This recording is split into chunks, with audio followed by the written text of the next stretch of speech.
अस्सलामुअलैकुम and welcome to Johan stitching. आज की इस वीडियो में मैं आपके साथ गोल दामन का बहुत ही खूबसूरत और प्यारा सा डिज़ाइन शेयर करूंगी और इसको बनाने का बहुत ही सिंपल और आसान तरीका भी बताऊंगी। उम्मीद है कि आपको वीडियो पसंद आएगी। वीडियो अच्छी लगे तो वीडियो को लाइक, चैनल को सब्सक्राइब और एक अच्छा सा कमेंट ज़रूर कीजिएगा। यहाँ पर हमने अपनी शर्ट की फ्रंट और बैक साइड को डबल फोल्ड में अच्छे से सेट कर लिया है।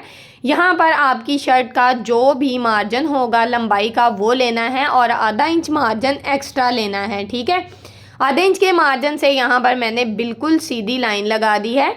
अब हमने चौड़ाई में 1 इंच मार्जिन एक्स्ट्रा लेना है और चौड़ाई में भी हम सेम आधे इंच का निशान लगाएंगे, तो दोनों साइड पे आधा आधा इंच मार्जिन जो है वो हमारा एक्स्ट्रा मार्जिन होगा। गोल दामन पे हम ज़्यादा जो है वो मार्जिन नहीं ले सकते। अब हमने यहाँ पर गोल दामन में राउंड शेप देनी है, तो इस तरह से मैंने बिल्कुल एक कोने में अपने इंचिस टेप को रखा है और इस तरह से 2.5 इंच के मार्जिन से निशान लगाया है। ये निशान बिल्कुल परफेक्ट रहेगा। इसी मार्जिन से अब हमने इस तरह से हल्की सी दामन में गुलाई शेप देनी है। यहाँ पर पहले आपने अपनी शेप को हल्के हाथ से देना है। अगर शेप अच्छी आ रही हो तो उसको इस तरह से डार्क कर लेना है। अब हमने जो शेप दी है ना, इसके मुताबिक हमने अपने दामन की कटिंग बिल्कुल नहीं करनी। हमने आधे आधे इंच के मार्जिन से एक और निशान लगाया है। इस तरह से अगर हम कोने से बिल्कुल निशान लगाए बगैर अपने दामन की कटिंग करते हैं तो हमारी कटिंग बिल्कुल भी परफेक्ट नहीं आएगी। हमने इस तरह से आधे इंच के मार्जिन से जो निशान दूसरे वाला लगाया ना, उसके मुताबिक अब हमने इसकी कटिंग की है। तो आप देख सकते हैं कि दामन की कटिंग बिल्कुल परफेक्ट अच्छे तरीके से हो गई है। अब हमने अपनी शर्ट को इस तरह से अच्छे से खोल लेना है और इसकी सीधी वाली साइड को ऊपर की तरफ रखना है। ठीक है, अब हमने जो आधा इंच मार्जिन एक्स्ट्रा लिया है ना, जितना भी दबाव में हमने फैब्रिक रखा है उसके हिसाब से हमने इस तरह से पूरे राउंड दामन में ना बिल्कुल एक जैसे निशान लगाने हैं। ठीक है, ज़रा भी अपने निशान इधर उधर नहीं करने, एक जैसे निशान तकरीबन आधे आधे इंच के मार्जिन से मैंने लगा लिए हैं। अब हमने यहाँ पर मैंने ट्रायंगल वाला डिज़ाइन भी ज्वाइंट करना है, तो उसके लिए मैं यहाँ पर लंबाई में 5 इंच के मार्जिन से इस तरह से निशान लगा रही हूँ। बिल्कुल अलहदा कलर से लगा रही हूँ ताकि मुझे ये कलर इसके मुताबिक अपने जो ट्रायंगल्स हैं उनको सेट करने में मसला ना आए। ठीक है, इसी तरह से मैंने पूरे राउंड दामन में एक जैसे निशान यहाँ पर लगा लिए हैं। आप देख सकते हैं कि 5 इंच का मार्जिन बिल्कुल एक जैसा मार्जिन यहाँ पर हमारे पास आएगा और हमें डिज़ाइन बनाने में बिल्कुल भी मुश्किल नहीं होगी। अब हमने यहाँ पर बिल्कुल एक्स्ट्रा फैब्रिक लिया है। यहाँ पर आप अपने ट्राउज़र की कटिंग वाला फैब्रिक भी यूज़ कर सकते हैं। इसको हमने इस तरह से स्केल को बिल्कुल तिरछे में रखा है और इसके मुताबिक हमने एक निशान लगाया है और इसकी कटिंग कर दी है। ठीक है, यहाँ पर हमने जो भी पलटा पट्टी लगानी है उस या एक्स्ट्रा फैब्रिक उसको कहते हैं लगाना है ना, उसको बिल्कुल तिरछे में कट करना है। ठीक है, इसकी चौड़ाई यहाँ पर मैंने 1.25 इंच ली है। अब सेम साइज़ की हमने पट्टियाँ कट करनी है, तो एक पट्टी को हमने इस तरह से फैब्रिक के ऊपर सेट करके रखा है और सेम इसके मुताबिक एक और पट्टी कट कर ली है। इसी तरह से हमने टोटली पट्टियाँ कट कर लेनी है और बाद में इनको हमने आपस में ज्वाइंट कर लेना है। ठीक है, अब यहाँ पर हमने चौकोर शेप फैब्रिक लिया है। इसकी चौड़ाई मेरे पास 2.5 इंच है और इसकी लंबाई भी सेम 2.5 इंच है। ठीक है, अब हमने इसको एक साइड से इस तरह से तिरछे में फोल्ड करना है और ऊपर से इस तरह से डबल फोल्ड करना है। ये ट्रायंगल हमारे पास आ गया है। अब हमने इस ट्रायंगल को एक साइड से इस तरह से अच्छे से सेट करना है और इसको सेंटर से इस तरह से फोल्ड करके अच्छे से सेट कर लेना है हाथ की मदद से। ठीक है, एक ही ट्रायंगल से हमारा बहुत ही खूबसूरत और बिल्कुल डिफरेंट सा डिज़ाइन यहाँ पर हमारे पास आ जाएगा। इसके ऊपर यहाँ पर मैंने अपनी सिलाई को चला लिया है। अब सेम इसी तरह से ट्रायंगल की जो एक साइड होगी इस तरह से हमने इसको खोलना है अच्छे से और सेंटर में बिल्कुल सेट करके रखना है और इसके ऊपर हमने यहाँ पर अपनी सिलाई को चला लेना है। इस तरह से ये शेप जो है ये बिल्कुल परफेक्ट अच्छे तरीके से बैठ जाएगी। सेम इसी तरह से जो टोटली ट्रायंगल्स हैं उनको मैं सेंटर से इस तरह से सेट करूँगी और इसको आपस में ज्वाइंट कर लूँगी ताकि हमें अब हमारा जो डिज़ाइन है बाद में ऊपर नीचे ना हो। अब ये जो एक्स्ट्रा फैब्रिक है ना, इसको हमने इस तरह से कट कर दिया है। तो आप देख सकते हैं कि ट्रायंगल में मैंने कोई एक्स्ट्रा फैब्रिक यूज़ नहीं किया और इसका डिज़ाइन भी बहुत ही खूबसूरत सा तैयार हो गया है। इसको हमने ऐसे ही नीट करना है। टोटली ट्रायंगल्स मैं इसी तरह से तैयार करूँगी। ठीक है, यहाँ पर मैंने टोटली ट्रायंगल वाला जो डिज़ाइन है इसको यहाँ पर तैयार कर लिया है। अब हमें इसको अपना शर्ट में जॉइंट करना है और हमें ज़रा भी मसला नहीं आएगा। अब हमने यहाँ पर अपनी शर्ट की फ़िटिंग की सिलाई लगा ली है। अब हमने शर्ट को इस तरह से खोल लेना है, ठीक है। अब हमने यहाँ पर निशान लगाना है जहाँ पर हमारी फ़िटिंग की सिलाई बिल्कुल एंड हो रहा है ना, ख़त्म हो रही है। यहाँ पर हमने ये देखें, यहाँ पर हमारी सिलाई बिल्कुल एंड हो रहा है इसका। इसके ऊपर हमने इस तरह से अपने ट्रायंगल को रखना है और यहाँ पर आपने ट्रायंगल की जो सीधी साइड है ना उसको शर्ट की सीधी साइड से मिलाना है, ठीक है।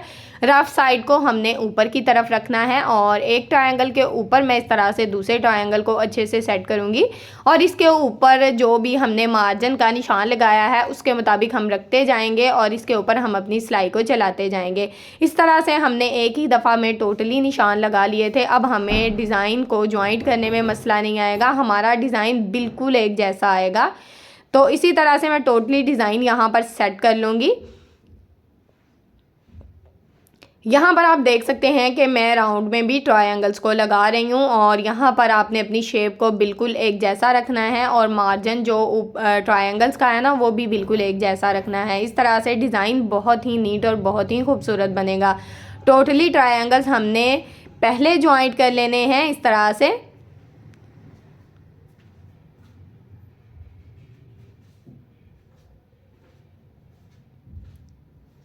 यहाँ पर मैंने आपके साथ बहुत ही खूबसूरत से ट्राउज़र के, स्लीव्स के, नेक के और कुर्ती के साइड चौक के बहुत ही प्यारे प्यारे से डिज़ाइन शेयर किए हैं। प्लीज़ मेरी उन वीडियोस को भी देखें, मेरे चैनल का विज़िट करें। इंशाल्लाह आपको बहुत ही अच्छी अच्छी और हेल्पफुल वीडियोस मिलेंगी।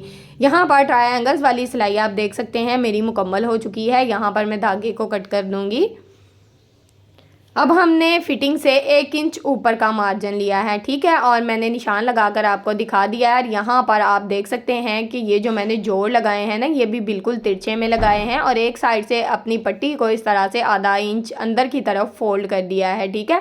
अब हमने पट्टी को ऊपर से इस तरह से हल्का सा तकरीबन आधा इंच अंदर की तरफ फोल्ड करना है, इसको इस तरह से सेट करना है और जो हमने 1 इंच ऊपर फिटिंग की सिलाई से 1 इंच ऊपर का मार्जिन लिया था उसके ऊपर मैंने पट्टी को अच्छे से सेट किया है और सिलाई चला दी है।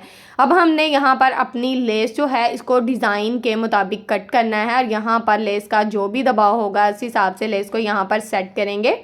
और यहाँ पर हमने लेस की कटिंग रफ़ नहीं करनी, ये देख सकते हैं आप, मैंने डिज़ाइन के मुताबिक लेस की कटिंग की है और सेम इसी तरह से अपनी सिलाई को चला लिया है। अब यहाँ पर हम अपनी लेस को कट करके लगाएंगे। इस तरह से हमारी लेस की काफ़ी ज़्यादा बचत होगी और लगाने में भी काफ़ी ज़्यादा आसानी होगी। साथ साथ हम लेस को सेट करते जाएंगे और इसके ऊपर सिलाई को चलाते जाएंगे। अब हमने यहाँ पर राउंड शेप में जब अपनी लेस को लगाना है तो यहाँ पर हम लेस को इस तरह से नहीं लगाएंगे, लेस में इस तरह से छोटे छोटे कट लगाएंगे। ये कट आपने सिर्फ नीचे जो डिज़ाइन है ना, नीचे वाला पट्टी जो इसको कहते हैं उसमें लगाने हैं, बाकी कट आपने नहीं लगाने। इसी तरह से छोटे छोटे कट लगाएंगे तो लेस राउंड शेप में बहुत ही अच्छे से घूम जाएगी, ठीक है, किसी किस्म का कोई झोल नहीं आएगा और बहुत ही नीट रहेगी। और यहाँ पर जो आप एक्स्ट्रा पट्टी लगा रहे हैं ना उसमें आपने किसी भी किस्म की चुनट्स नहीं डालनी, हल्के हाथ से इसको खींचना है और इसी तरह से अपनी सिलाई को चलाना है, ठीक है। सेम इसी तरह से हमने अपनी सिलाई को मुकम्मल कर लेना है। लेस अगर आप पट्टी के साथ साथ नहीं लगा सकते तो जिस तरह हमने अपने ट्रायंगल पहले जॉइंट किए हैं ना इसी तरह आप लेस को भी पहले जॉइंट कर लें, फिर बाद में पट्टी को आसानी से लगा सकते हैं। आप देख सकते हैं कि जहाँ पर हमारी राउंड शेप आ रही है वहाँ पर मैं लेस में छोटे छोटे कट लगा रही हूँ ताकि हमारी जो लेस है वो बहुत ही नीट रहे। ये सिलाई यहाँ पर हमारी मुकम्मल हो चुकी है। यहाँ पर मैं एक्स्ट्रा पट्टी को कट कर दूँगी। अब तकरीबन आधा इंच पट्टी मैंने एक्स्ट्रा ली है और इसको इस तरह से फोल्ड करते हुए इसके ऊपर बिल्कुल किनारे की सिलाई को चला लिया है। अब यहाँ पर मैं धागे को कट करूँगी।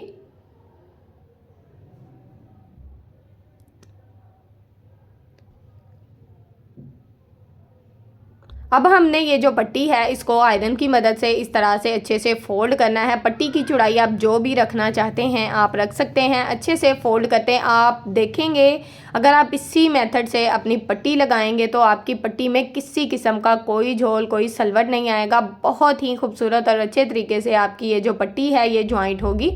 आप देख सकते हैं कि इजीली यहाँ पर हमारी पट्टी जो है वो फोल्ड हो रही है और ये आपके सामने है। यहाँ पर अभी मैंने सिर्फ पट्टी को आयरन किया है, ठीक है। अब मैं इसके ऊपर अपनी सिलाई को चलाऊंगी और सिलाई भी बहुत ही आसानी से चल जाएगी। बिल्कुल यहाँ पर मैं अपनी पट्टी के ऊपर किनारे की सिलाई लगा रही हूँ। सेम इसी तरह से मैं अपनी सिलाई को यहाँ पर मुकम्मल कर लूँगी। जहाँ से आपको लगे कि आपकी पट्टी थोड़ी ऊपर नीचे है तो आप वहाँ से हाथ की मदद से अपनी पट्टी को अच्छे से सेट कर लें।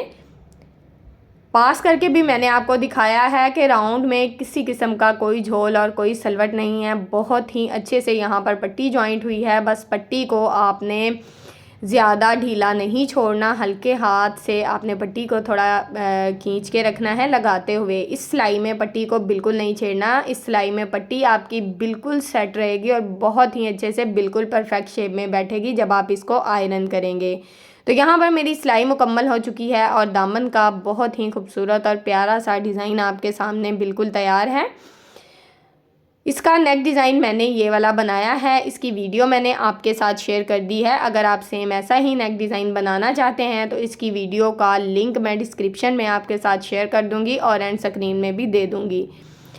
तो यहाँ पर अगर आपको मेरी वीडियो पसंद आई है तो जल्दी से मेरी वीडियो को लाइक करें, मेरे चैनल को सब्सक्राइब कर लें और एक अच्छा सा कमेंट करके मुझे ज़रूर बताएं कि आपको मेरी वीडियो कैसी लगती है। ओके जी, अल्लाह हाफिज़, फ़ी अमानिल्लाह, अस्सलाम वालेकुम।